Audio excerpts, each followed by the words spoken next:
আসসালামু আলাইকুম বন্ধুরা, আজকে আপনাদের মাঝে শেয়ার করব পুডিং রেসিপি।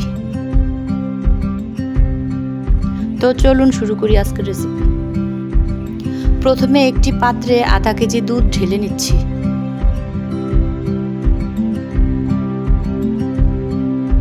দুধটা জাল করে ঘন করে নেব।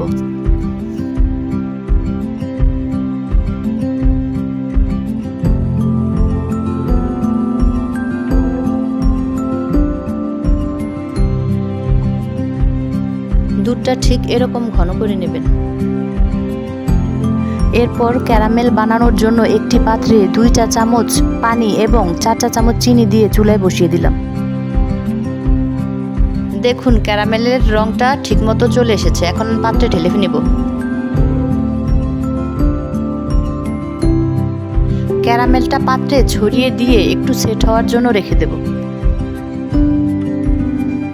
এখন একটি পাত্রে নরমাল তাপমাত্রা 3টি ডিম ভেঙে নেব। এখন ডিমগুলো হ্যান্ড উইক্স দিয়ে ভালো করে মিশিয়ে নেব। ডিমগুলো মেশানো হওয়ার পরে 1 কাপ চিনি দিয়ে দিলাম। এবার চিনিগুলো ডিমের সাথে ভালো করে মিশিয়ে নেব।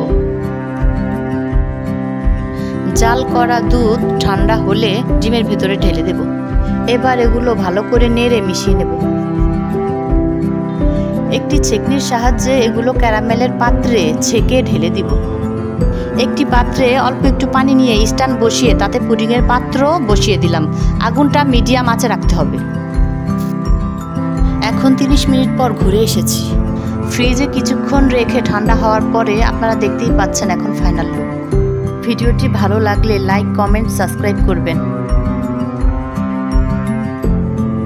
ভিডিওটি দেখার জন্য সবাইকে অসংখ্য ধন্যবাদ।